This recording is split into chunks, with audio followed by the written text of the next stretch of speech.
Movilidad social con un alto impacto dinamizador del desarrollo local. En Valdivia, Osorno, Puerto Montt y Coyhaique. Universidad Austral de Chile. Calidad y compromiso público. Más información en www.uach.cl.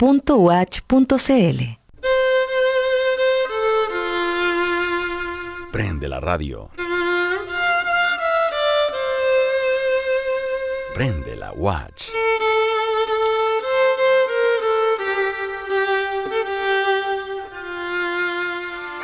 Palos pa'l puente, la opinión crítica y la mirada de sospecha.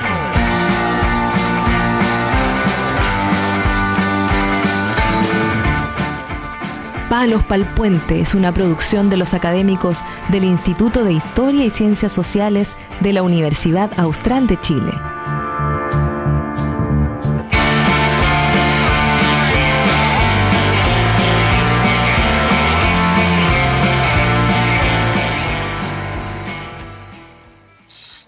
Bien, buenas tardes a todos y a todas. Una nueva edición de Palos pa'l Puente aquí en Radio Universidad Austral de Chile, 90.1 en el FM y por las plataformas de la radio, por supuesto. En Facebook Live nos pueden seguir ahí todos los miércoles en directo y luego volver a escuchar el programa, por supuesto, si así lo estiman conveniente.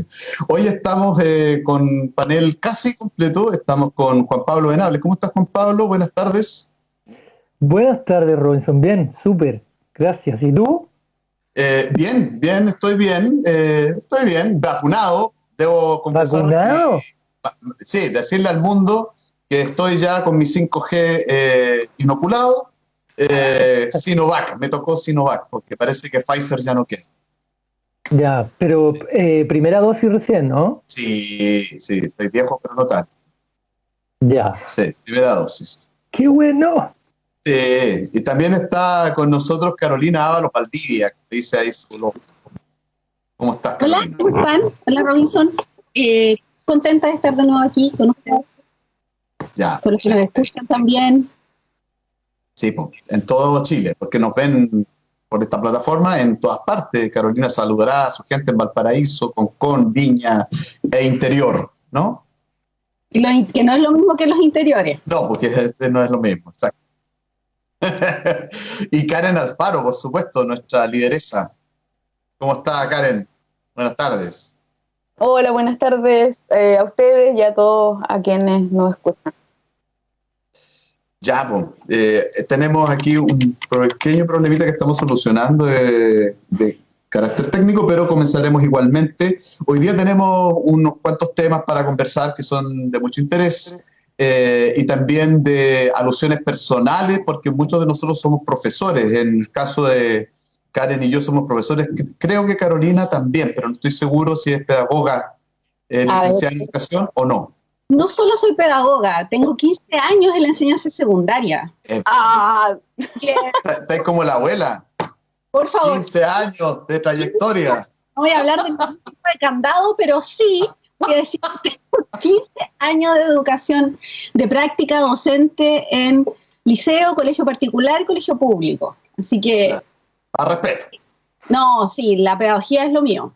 Ya, perfecto. Y Juan Pablo, que es un estudioso del fenómeno social de la educación, ¿no, Juan Pablo? O sea, yo estuve 7 años, desde séptimo básico hasta cuarto medio, en educación secundaria también. Ah, ya, pues. Ah, es un niño especial desde el 7 años en el liceo. O lo conté mal, serían 6. O sea, yo dije, este buen repitió muchísimo, ¿o qué pasó? No, pero era un chiste, ¿o no? Sí, es que las matemáticas no son lo mío, parece. Sí, estamos viendo. Sí, pero sí. Interesadísimo, por supuesto. Yo soy pareja de una docente y qué sé yo, mucho cariño también, me siento cercano a ese mundo. Sí, y lo estudias, de hecho. De hecho. Karen también tiene bastante experiencia y también ha trabajado y por eso es que el primer tema que vamos a tratar nos alude a todos nosotros cuatro y creemos el derecho de terciar sobre esta discusión y si no lo tuviera vamos a hablar igual, así que da lo mismo. Y el tema entonces voy a partir con Carolina, ya que ha echado aquí el currículum encima de la pantalla, podríamos decir. porque ocurrió justamente además cerca de tu zona de origen, ¿no? En Concón, este caso de la profesora que tomó el caso Catrillanca como un caso de estudio para ver temas de derechos humanos en el currículum escolar, y fue denunciada, ¿cierto? Y tuvo una serie de problemas por esto que nos parece de toda lógica, pero que al parecer no es tan así visto por todos, ¿no? Me gustaría comenzar por eso y luego hablar del ex ministro Briones, hoy candidato a la presidencia, porque cualquiera es candidato hoy en día. Carolina. Sí, me toca como bien de cerca el tema, no solo porque obviamente, y no es por echar el currículum encima, sino que porque siempre se vincula a la filosofía como lejano de la pedagogía, pero en mi caso está muy unida, por eso lo dije.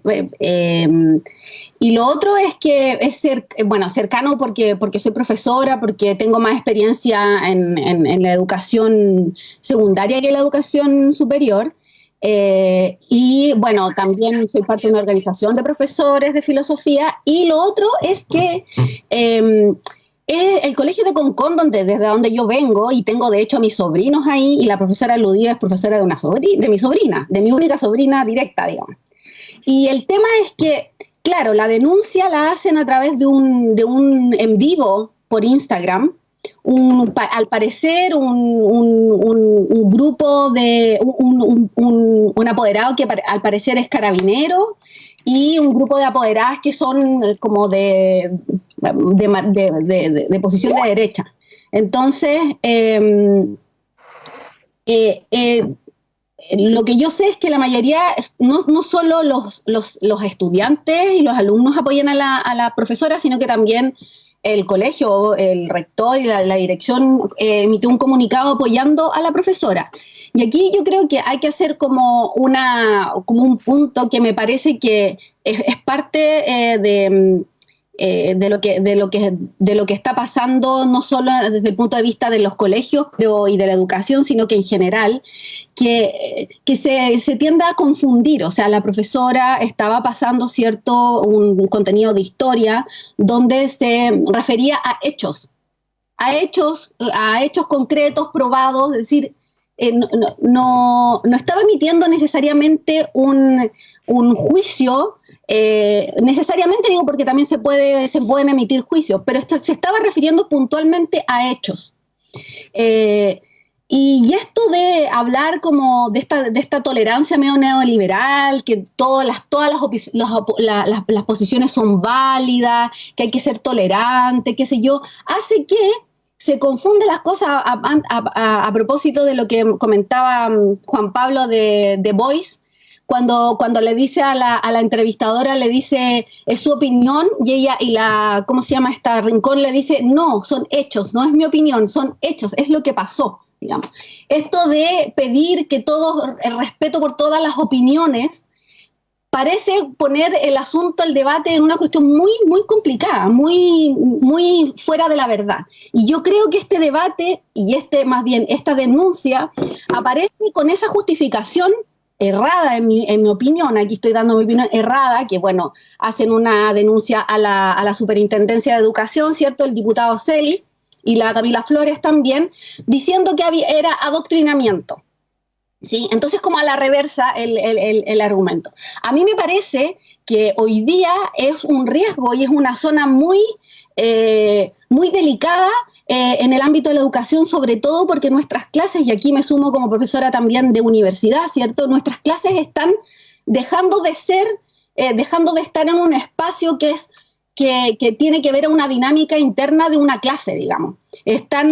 La virtualidad rompe con ese límite entre la privacidad y lo público, y lo pone en una especie de lugar, digamos, de informático, por decirlo así, tecnológico, que es complicado de resguardar. Hoy día nuestras clases van a quedar en un lugar, digamos, en una nube, y pueden ser sujetas de un juicio y de escarnio público, de evaluaciones o de diagnósticos que no corresponden.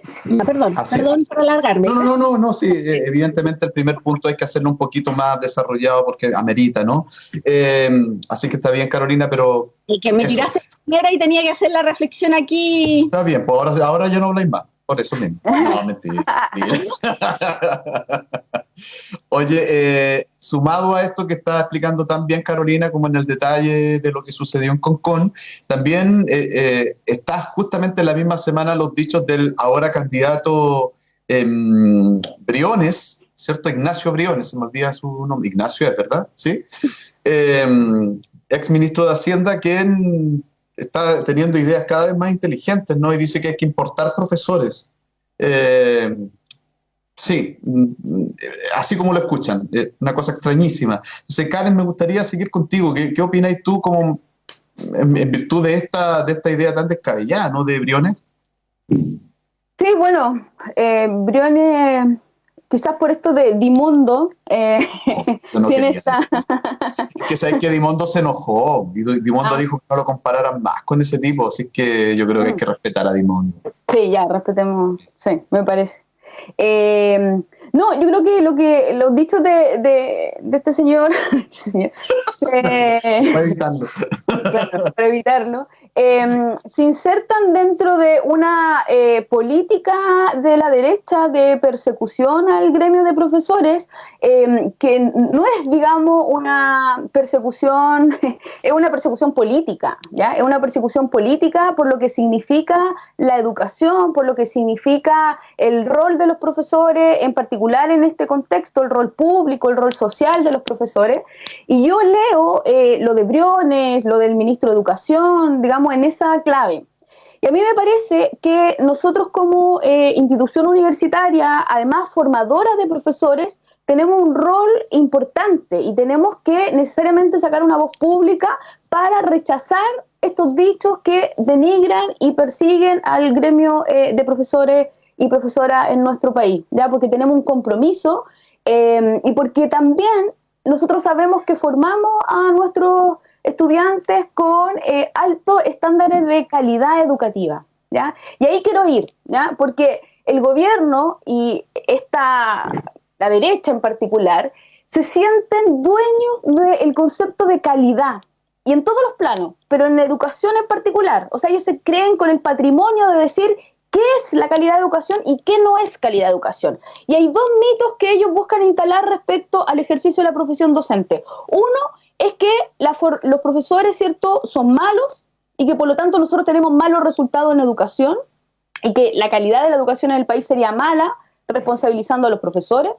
Y el segundo mito es que los profesores son tradicionales y no quieren hacer cambios, ¿ya? Entonces ahí habría, digamos, un problema en la educación, que la educación no se renueva, no cambia, porque los profesores se niegan a hacer cambios, ¿ya?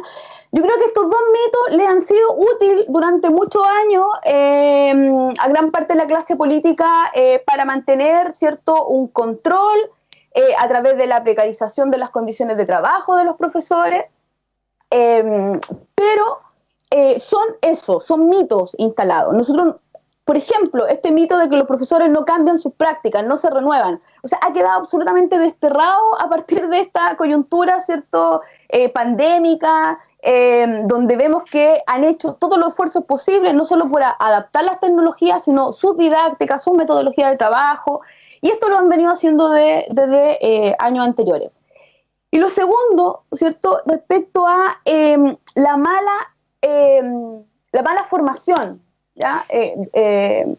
La mala calidad de la educación. Yo creo que, claro, hay que ver qué entienden ellos por calidad en función de los resultados, ¿cierto?, de prueba estandarizada, que no tiene que ver solo con el trabajo docente y con la enseñanza, tiene que ver con las condiciones sociales de la educación en nuestro país. ¿Y cuáles son las condiciones sociales de la educación? La precarización de vida de la familia, la precarización del empleo. O sea, no se puede comprender la calidad de la educación del país si no es atendiendo a estas condiciones sociales, ¿cierto?, en las cuales se desarrollan los procesos educativos. Eso no me alargo más para que no me rete Robinson Silva.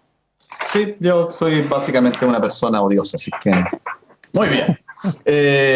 Juan Pablo Venable, en torno a lo que han dicho nuestras compañeras Carolina y Karen, reflexiones en torno al tema educativo esta semana. Sí, bueno, salen muchas cosas. Lo primero es que comparto lo que las dos dijeron. Partiría señalando que también me parece una reflexión interesante que tenemos que tener en algún momento, no solamente acá, sino que tenerla en espacios universitarios, educativos en general, que tiene que ver con este relativismo que hace pensar que todo es opinable, ¿no? Obviamente que yo puedo opinar lo que quiera, pero hay ciertas cosas que son hechos y, bueno, en fin.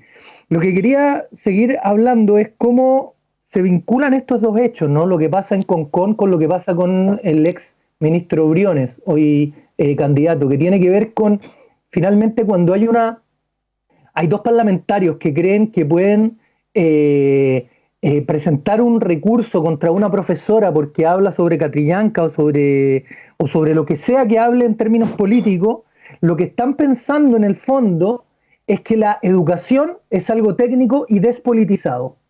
Es que la educación es entregar cierto contenido que tiene que ver con, qué sé yo, que una célula se compone de no sé qué cuestión. Entonces, cuando Briones piensa que lo que podemos hacer es importar profesores, lo que está haciendo es simplemente profundizar ese mito, para seguir con esto que dijo Karen, que es que educación es simple conocimiento que se mete a la fuerza, cual Wikipedia, digamos, y que mientras más uno acumule, más sabe. Y eso es absolutamente falso, digamos. Eso es una mala manera de comprender lo que significa educación. El sistema educativo que un país tiene no es sino la representación de los valores más importantes que ese país, digamos, quiere desarrollar. No sé cómo decirlo, digamos, pero que tiene que ver con eso. Entonces, y por ahí además tiene que ver también con esto, me sumo a lo que la Karen hablaba de estos mitos y esta idea de la calidad. Entonces, cuando se habla sobre calidad educativa pensado solamente como quien tiene más conocimiento para responder estas pruebas, se termina no entendiendo el rol que tiene el sistema educativo en nuestro país, que es muchísimo más complejo, y además se le terminan además achacando cuestiones que no tienen que ver a los profesores. Por ejemplo, solamente para dar un ejemplo, existen sobrada evidencia de que si se controla por nivel socioeconómico, los resultados de los colegios particulares no son mejores que los de los colegios municipales. Es decir, lo que explica que los colegios particulares en Chile tengan mejores resultados no tiene que ver con que tengan mejores profesores o peores, sino que tiene que ver con que tienen un capital cultural, por decirlo así, que es mayor y que les permite responder mejor a un sistema que está hecho para que ellos respondan mejor. Prueba de eso es que las personas que están los resultados de los colegios particulares en Chile en pruebas internacionales son bajísimos. Es decir, si se compara las pruebas internacionales, los resultados de los colegios más caros que tienen mejores resultados en Chile, son muy malos esos resultados con los colegios parecidos de otros países. Bueno, en fin, simplemente sumarme entonces a esta idea de que hay una persecución hacia los profesores que viene desde una lógica neoliberal dictatorial. Milton Friedman decía que el sistema escolar es una isla de socialismo en una sociedad libre, ¿no? Entonces, siempre ha sido un tema político meterse ahí, ¿no? Y solamente un dato, y con esto cierro, durante la dictadura, en una discusión de si se podía fijar el sueldo mínimo a nuestros profesores, que son la profesión peor pagada en Chile, a lo que llegaron finalmente es que había un piso mínimo y ese piso era el 70% del sueldo mínimo. Es decir, a nuestros profesores hubo un momento durante la dictadura que se le pudo pagar menos que el sueldo mínimo. Eso es el proyecto que hemos ido desarrollando y que da cuenta de esta persecución de la que hablábamos antes. Muy bien, pues los dos han hecho sus ponencias. Les voy a pedir brevedad porque hay otros temas también, así que Carolina, por favor, adelante. Dos datos nomás, voy a ser breve. Primero, la cuestión de la calidad y la excelencia. Hay bibliografía, no evidencia, porque no sé si es evidente eso, pero bueno, da lo mismo, que hay como cierta línea que es muy crítica con esos dos elementos que son elementos diagnósticos de la empresa, es decir, o de la construcción empresarial, excelencia y calidad. Entonces habría también que preguntarse si esos son esos criterios para, criterios, categorías para evaluar, diagnosticar o como sea, o buscar un sentido de la educación, calidad y excelencia. Eso en primer lugar, eso me parece que desvirtúa las cosas. O sea, no sé si queremos una educación de calidad o queremos, por ejemplo, una educación emancipadora, una educación para la liberación, como podría ser con una ética latinoamericanista, etcétera. O sea, yo ahí pondría un ojo en términos de cómo estamos viendo una educación nacional o una educación para nuestro país. Y lo otro, en relación a la crisis de la educación, hoy día sale en el diario Universidad de Chile un estudio, ¿cierto?, que revela que el 20% de los profesores se retiran en los 5 primeros años de vida laboral. Y lo que es más dramático, que el 40% de los docentes de ese 20% son, el 40% de los que empezaron a trabajar en técnico profesional se han retirado el 5º año, el 40%. Entonces, ¿qué es lo que dice eso? O sea, no, cada vez hay menos profesores, porque también, por lo que dicen, lo han dicho ustedes, la valoración cultural, social, económica, etcétera. O sea, hay cosas que tienen que ver, digamos, con ciertos elementos que nada, porque están poniendo cada vez más en peligro y cada vez, deterioran más la educación pública en Chile. Estás muteado. Estás muteado, Robinson. Muchas gracias, perdonen, es que como hay ruido aquí, por el silencio. Yo solamente voy a agregar, para no repetirme, que hay cuestiones que tienen que ver con lo político, en el sentido más pedestre del término, no en el sentido amplio como lo hacía Juan Pablo. Aquí yo necesito urgentemente posiciones más contrastadas del Colegio de Profesores y otros gremios, que hagan el punto frente a estas declaraciones tanto de Briones como del gobierno respecto a la profesora y de los entes políticos como los diputados que se mencionaron acá. Creo que es súper necesario, así como pasa con el gremio médico, que se tomen en serio que ellos están haciendo un servicio al pueblo. Y desde ese punto de vista se necesita que también tengan la entereza de decir somos agentes políticos y tenemos algo que decir respecto a lo que pasa en el ámbito de nuestras competencias, como puede ser la educación o la salud. Yo en eso creo que hay faltas porque no pueden comportarse también como tecnócratas. O sea, no se combate al gobierno de tecnócratas con tecnócratas progresistas que vengan del colegio médico o del colegio de profesores. Se necesita aquí una posición de los profesores, por ejemplo, de defensa del gremio en un sentido amplio, no una defensa simplemente de la profesión, sino que en un sentido de defensa de el derecho que tienen los y las chilenas, los niños y niñas chilenas, a ser educados pertinentemente. Y eso incluye una formación en derechos humanos, por ejemplo. O defender el derecho de los profesores a desarrollar su profesión libremente, sin amenazas como la de Briones, por ejemplo. Y en eso yo veo que es muy débil todavía el punto político que hacen los colegios profesionales, me parece a mí. Podrían haber hecho más. Yo soy un férreo crítico, por ejemplo, yo sé que esto es muy impopular, un férreo crítico de Isquia Siches, porque no puede ser que el último día antes de irse, justamente en su permiso, ella patee la mesa. Pero todos los meses que pasó antes, como ella misma contaba, tomando tecito con los ministros de la moneda, no haya hecho un punto firme para exigir cuarentenas rígidas en este país mientras se moría la gente. Eso es lo que yo echo de menos. No me parece justo. Y en el caso de la educación también me parece que es necesario mayor responsabilidad, porque sabemos que en los partidos políticos no está esa responsabilidad. Entonces tendrá que venir de los sindicatos, de los gremios, de otro lugar. Yo sé que eso puede ser un poco cuestionable lo que estoy diciendo, pero eso es lo que es la convicción a la que he llegado últimamente. Puedo cambiarla, pero hoy día no. El colegio de profesores ha estado bastante perdido, exaltando como la vocación de los profesores. Súper mal. Carolina, tu audio está muy malo. Sí, A ver. Me caigo. Ahí sí.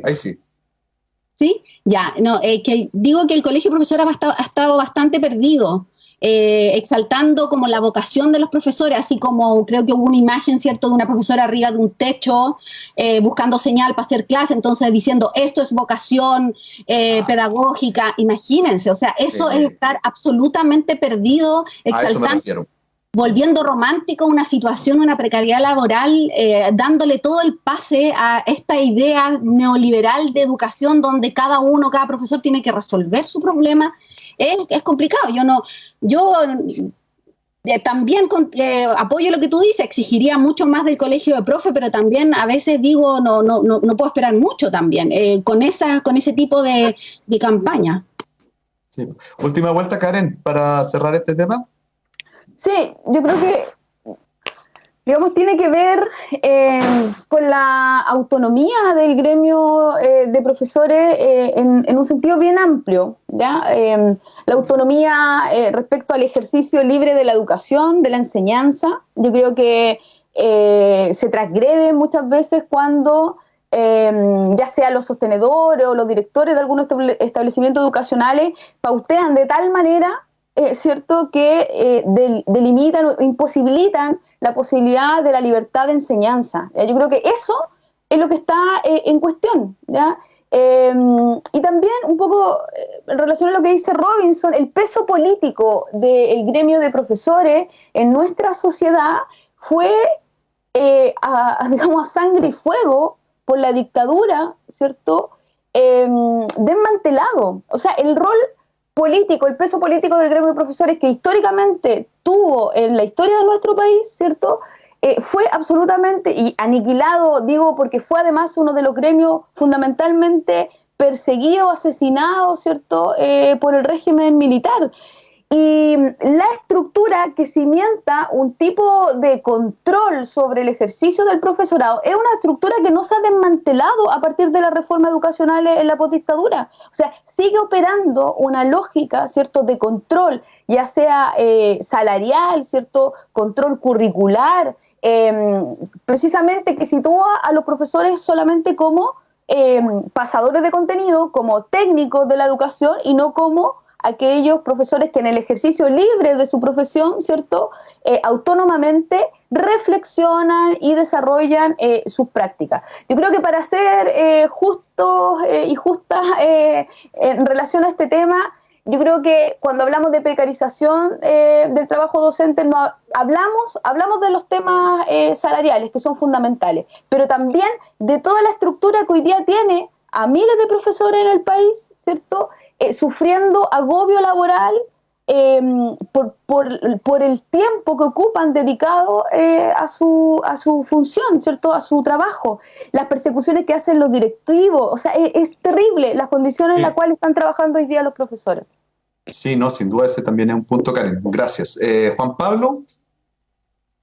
Sí, muy corto. Solo quería agregar que esta también es una cuestión de clase, porque tiene que ver con que hay un gremio de profesores que, dadas las malas condiciones que viven y dado construcciones históricas, tiene una raigambre popular, digamos, absolutamente marcada, y entonces tenemos una élite que habla, y aquí me retrotraigo, digamos, a lo que conversamos en nuestro programa pasado. Hay una élite que finalmente le habla a un otro, ¿no? Porque sabe que sus hijos no son profesores, sabe que quizás hijas, porque también ahí hay una cuestión de género, ¿no? Que estos tipos solo permiten a sus hijas, que no van a ser probablemente las herederas de su patrimonio. Entonces, ahí hay una cuestión en la que uno se puede meter súper interesante, pero que tiene que ver también con un ninguneo de clase.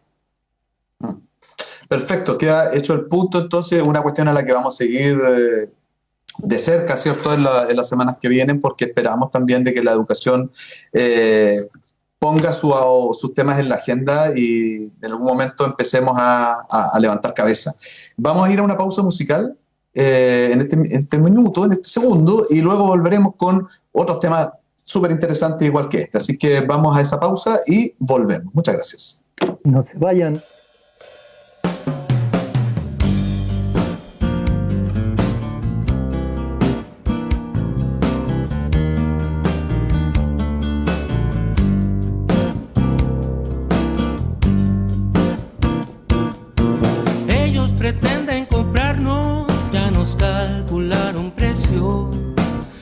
nos dieron un respiro, pero ahora han de quitarlo. No te dejes masticar, no te dejes tú comer. Tras su rostro de bondad un infierno has de encontrar de seguro. No le entregues esta paz, no le entregues el poder, o sus perros hambrientos, sus buitres, sus cerdos vendrán a cogernos de nuevo. Los miedos, los torturadores, de a poco los golpes, la ley de uniforme, la justicia ciega, la muerte, la bala, silencio, dolores y espantos. No, no le entregues el poder, no le entregues el poder. Tras su rostro de bondad un infierno has de encontrar de seguro. No le entregues el poder, no le entregues el poder. Su sonrisa es mentira, el infierno en su mirada es.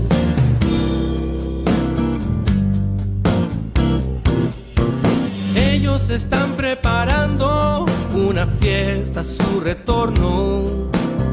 Ya nos dieron un suspiro, pero ahora han de quitarlo. No los dejes gobernar, no le entregues el poder. Tras su rostro de bondad un infierno has de encontrar de seguro.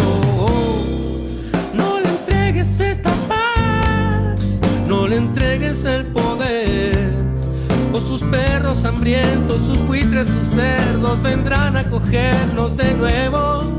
Los miedos, los torturadores, de a poco los golpes, la ley de uniforme, la justicia ciega, la muerte, la bala, silencio, dolores y espantos. No,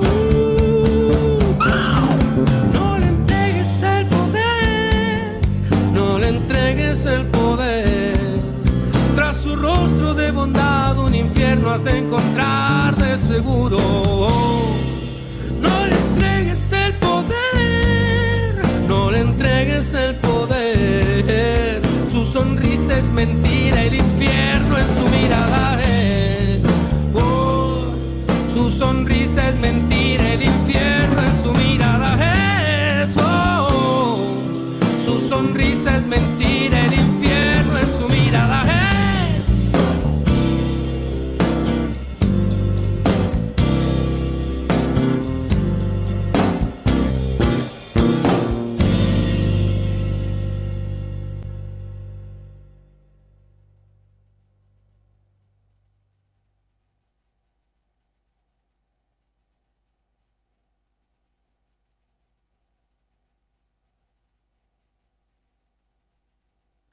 Síganos en redes sociales como Radio UH Valdivia en Instagram y Facebook, @Radio UH en Twitter, y visita toda nuestra programación en www.radiouh.cl.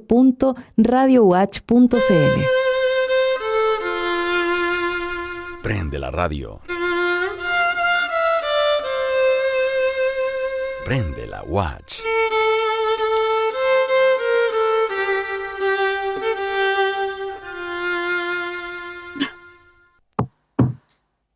Ahora sí, estamos de vuelta entonces en Palos Pal Puente. Disculpen.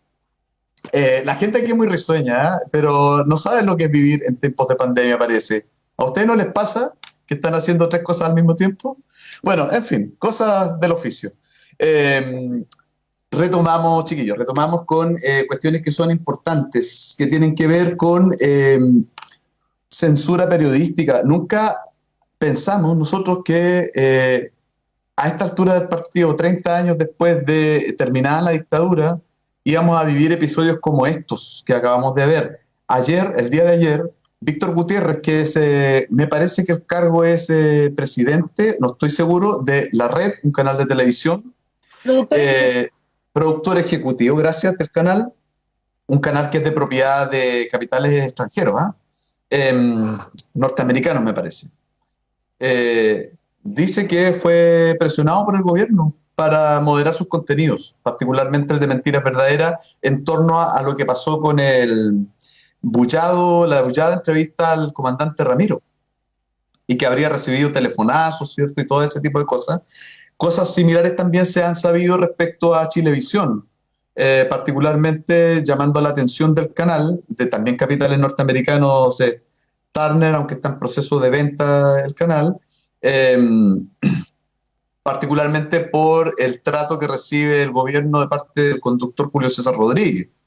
Entonces, todas estas cosas que nosotros creíamos desterradas, acabadas, vuelven a aparecer en un momento tan crítico, porque estamos realmente en una situación muy difícil, tanto social como económica y políticamente. Entonces me gustaría, más que nada, que hiciéramos una ronda de opiniones frente a estos hechos y cómo lo interpretan ustedes. Comienzo contigo, Karen. Adelante. Sí, claro, estas presiones que vienen del gobierno, sin duda no son solo presiones del gobierno, ¿ya? Lo que quiero decir que también el gobierno está siendo el vocero del poder empresarial, ¿cierto?, de nuestro país en esta persecución de los medios. Y yo creo que de alguna manera lo que se rompe, o sea, al romperse el pacto, digamos, de la política de los consensos y del control que se ejercía a partir de este pacto en los medios de comunicación, se abre esta apertura a un periodismo crítico, a un periodismo de investigación. CIPER es como quien encarna de mejor manera esa fisura dentro de la lógica neoliberal, y estamos desarrollando, ¿cierto?, un tipo de periodismo, yo creo que desde el estallido social, fundamentalmente en la televisión pública, donde la crítica es un componente y es también lo que les permite posicionarse con un mejor rating en los medios. O sea, también incorporar una perspectiva crítica ha sido rentable para los medios de comunicación. Y aquí, digamos, lo que yo creo que corresponde la denuncia, en este caso a organismos internacionales, porque sabemos que en Chile, digamos, no sé dónde puede llegar. Se suma a lo que tú señalaste, Robinson, también la violación a los derechos humanos que han sufrido los periodistas en nuestro país desde el estallido social a la fecha, ¿ya? Comentamos lo que ocurrió también con la secretaria del Colegio de Periodistas de Santiago hace un par de semanas, ¿cierto?, que sufrió heridas de balazo en Villa Francia, en su casa, ¿ya? Entonces, hay, digamos, una serie de acciones que están ocurriendo de persecución al periodismo. Lo que pasa es que ahora sabemos que eso ocurre y se transparenta. Robinson, no te escuchas. Estás muteado. Perdón. Estoy pero fallando de una manera espectacular hoy día, perdónenme. Carolina, por favor, quisiera saber con respecto a lo que dice Karen, puntualizar un poco esto de que en épocas de crisis política, social, parece que la salida de un gobierno desesperado fuera amenazar a la prensa, y esto no es raro, ha pasado en otros momentos del país, pero eso no lo hace justificable, digamos, es condenable bajo tu punto de vista, según mi opinión. ¿Qué piensas tú acerca de eso?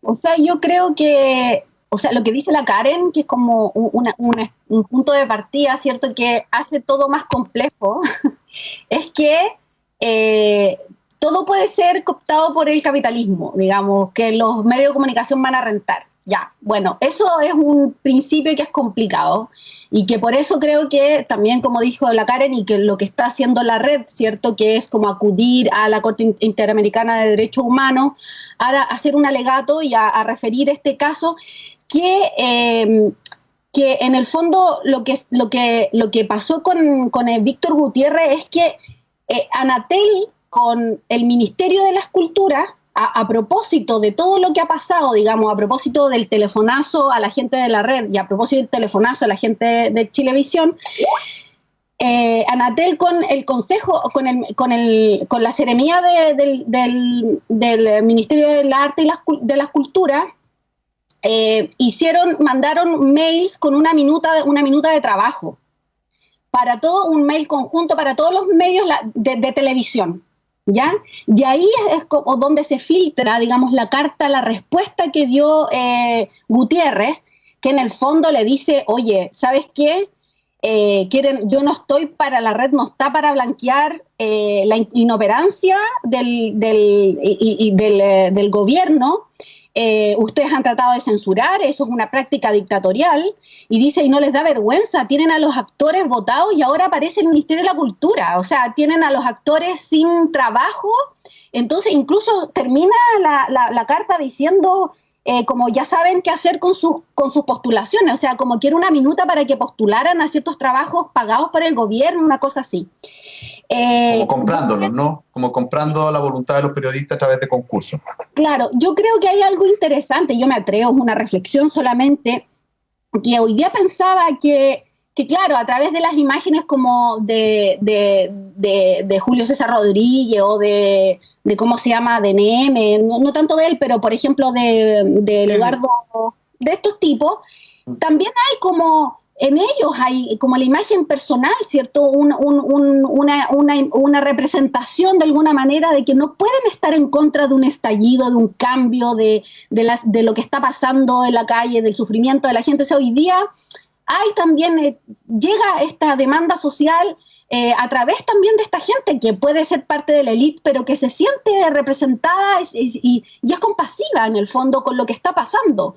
Entonces, yo creo eso que es interesante, que, como decía Karen, se visibiliza lo que ya hace mucho tiempo ha pasado, es decir, espionaje de parte, con esto termino, espionaje de parte del ejército a periodistas, espionaje avalado por el ministro de Justicia, es decir, eso es, el ministro del Interior, eso es impresentable, eso es una característica de una dictadura.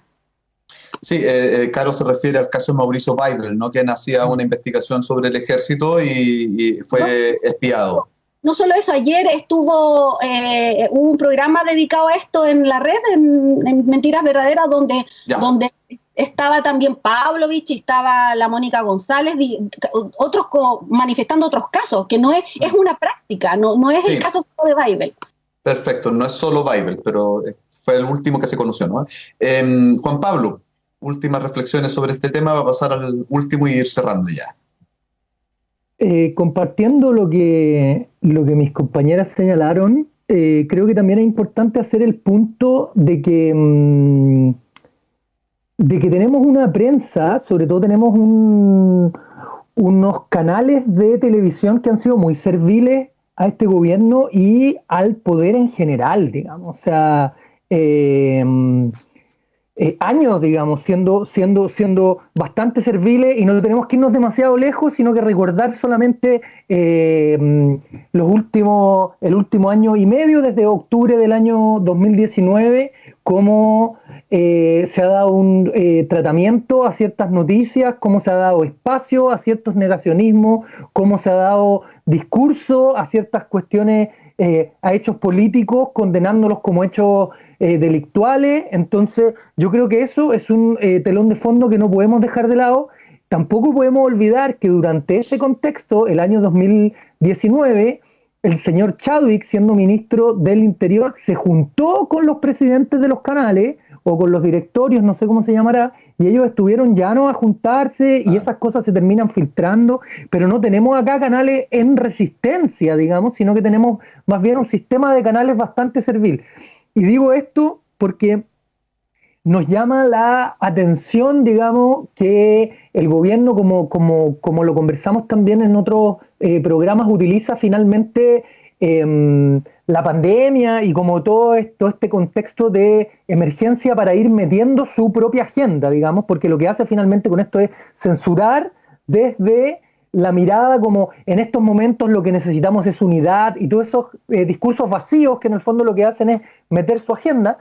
Pero mucho más grave me parece a mí que hace unas 3 semanas atrás o un mes atrás se prohibió a la prensa independiente salir a reportear a las calles. Nuevamente, parte de lo que este gobierno, digamos, basado en la situación pandémica en la que estamos, mete su agenda, y lo que hace es impedir digamos, que haya prensa independiente informando, prensa sin la cual no tendríamos ni siquiera conocimiento de todas las violaciones a los derechos humanos y todas las atropellos, abusos, violencias excesivas que se han dado. No sé, solamente ayer salió el caso de este marino apuntándole con una metralleta a una persona en el suelo en la quinta región por el hecho de que no tenía su carnet. Todas esas cosas, ¿quién las grabó? ¿Quién las subió? ¿Salió en algún canal, en Chilevisión, en la red? No salió en ninguna parte. Entonces, a mí me parece que es quizás todavía más grave lo que se está haciendo con la prensa, que no está siendo servil, sino que está siendo realmente crítica. Perfecto, Juan Pablo. Y para decir más, Víctor Gutiérrez, ustedes saben, es bien famoso como periodista. Hoy día no aparece en pantalla, pero Víctor Gutiérrez es un investigador de la farándula. Él comenzó haciendo investigación cerca de los casos de pedofilia de Michael Jackson en Estados Unidos, una investigación que tuvo mucho revuelo y causó mucho impacto. Es un periodista interesante. No estoy poniendo ninguna ficha, pero simplemente dar ese dato para introducir el siguiente tema que tiene que ver con la farándula y la farándula política. Ayer se conoció el emplazamiento de la diputada Pamela Giles, también una periodista de farándula connotadísima, quien hace un discurso a lo Eva Perón, así, mis descamisados, mi querida Chusma, ¿no? Diciendo, pongo a disposición mi candidatura si se aprueba el tercer retiro ahora y en las condiciones en que nosotros lo decimos. Y el gobierno se hizo el sordo completamente. Lo que les quiero llevar a proponer en estos últimos 6 minutitos que nos quedan de programa es que evaluemos el panorama, porque se desató la carrera presidencial. Está absolutamente desatada. Hay un vecino que salió por ahí, un tal Pablo Vidal, y se presentó a candidato. Si cualquiera hoy día es candidato. Entonces, de alguna manera, esta cuestión da indicios de que el gobierno se terminó, parece. No hay gobierno. Y ya todos están pensando en quién va a ser el próximo presidente, y entre medio hay primarias, parlamentarias, hay municipales, hay constituyentes. Es realmente un desorden la situación política del país, tremenda. Y se dan unas circunstancias en que la ciudadanía se siente absolutamente decepcionada, y ahí es donde crecen liderazgos como el de Pamela Giles, por ejemplo, que es una de las tesis que hay al respecto. No quiero decir que sea solo por eso, pero es una de las tesis.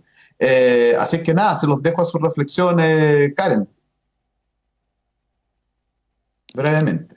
Sí, yo creo que el panorama electoral desde hace tiempo ya mostró las caras respecto a los presidenciables, o venía por lo menos desarrollándose así. En la franja de los constituyentes fue la vía precisamente para adelantar eso. A mí lo que me parece complejo son dos cuestiones. Una es el nivel de la ética en la política de nuestro país. O sea, cuando estamos hablando, ¿cierto?, de utilizar las difíciles condiciones que hoy día está viviendo la mayor cantidad de la población con fines políticos, poniendo incluso en riesgo, digamos, la vida de las personas. Si no existe una renta básica para poder vivir, me parece que, digamos, se corrieron los límites de lo que es la política, o sea, los límites éticos de la política. Y yo creo que estamos en ese escenario. O sea, nosotros pensábamos que la cultura política en nuestro país se estaba transformando, avanzábamos hacia democratizar, pero con este panorama, digamos, volvemos a esos cuestionamientos, ya que no son, digamos, solo de figuras, sino que es, bueno, ¿cuáles son los proyectos que estos sujetos encarnan? ¿Ya? Y alguien que está dispuesto, digamos, a seguir poniendo en riesgo la vida de las personas. Esa es la ideología, digamos, ahí queda develada su ideología. Perfecto.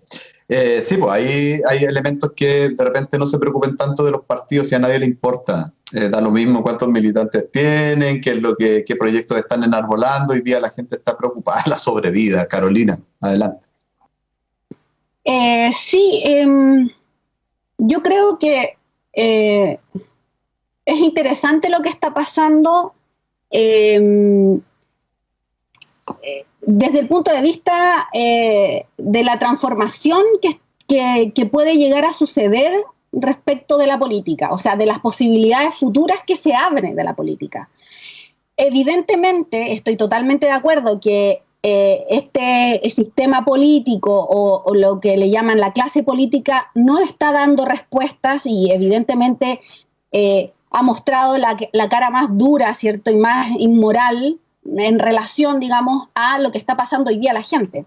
Pero desde un análisis, digo, de lo político, de los fenómenos políticos, creo yo que es interesante porque la situación nacional, mundial y nacional es tan desestabilizadora, pilla además a la izquierda o a los partidos políticos, ¿cierto?, de izquierda, incluso los movimientos sociales, nos pilla a todos en un estallido, en una revuelta, donde se están buscando ciertos sentidos, ciertas lógicas, ciertas formas de organización, desde el punto de vista de la organización social, pero también pilla sin sentido a los partidos políticos, no tienen idea para dónde ir.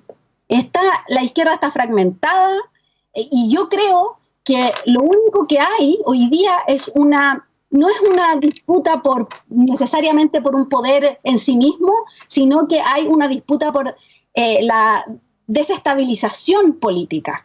Y eso es lo que creo yo que representa la Pamela Giles. Más que obviamente no es un proyecto político, obviamente que no es un proyecto de organización, sino que lo que representa ella es darle y desestabilizar, como, ¿cierto? Como tirar, digamos, bombitas para que se destabilice y mostrar ciertos elementos, ciertas debilidades, yo creo que hoy día uno no puede ver más que eso. No hay más que desestabilización y fragmentación. Eso es mi análisis. Perfecto, lo vamos a seguir tratando, Carolina, así que dejamos ese punto hecho. Juan Pablo, el último minuto, cerrando. Sí, corto nomás. Yo diría que me parece que a la derecha y al gobierno le conviene que Pamela Giles esté, y le conviene que a Pamela Giles le vaya bien, y por eso sale una encuesta como CADEM, que todos sabemos que tiene, pero una y otra, digamos, en que uno puede ver ciertos manejos que han hecho, que sale con un 20%, porque finalmente lo que genera es esa fragmentación, es esa desestabilización, y la derecha, como proyecto de clase, históricamente siempre ha sido mucho más ordenada. Y lo único que yo digo para cerrar es que hay que tener mucho ojo, porque con lo que está pasando, si esto sigue así, puede ser que terminemos con Lavín como presidente, y eso no está lejano a que sea una realidad.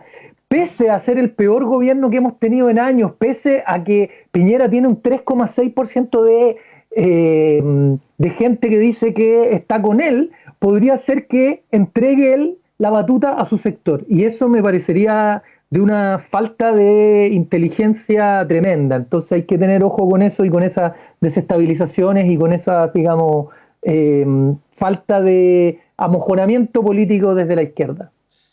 Muy bien, dejamos este tema para seguir trabajándolo porque seguramente van a haber muchas más novedades. Esto tiene para largo todavía. No va más por hoy, no va más, se fue la bolita y nos vemos el próximo miércoles a las 5 de la tarde por Radio Universidad Austral de Chile, 90.1 en el FM y en las plataformas de redes sociales. Muchas gracias, chicos y chicas, que estén muy bien. Nos vemos la próxima semana. Muchas gracias. Gracias, Toño. Chao, chao. Chao. Hasta aquí nomás. Palos pa'l puente. La opinión crítica y la mirada de sospecha recorrerán nuevamente el territorio hasta que el próximo miércoles sea nuevamente hora de dar palos pa'l puente. En Radio Universidad Austral de Chile.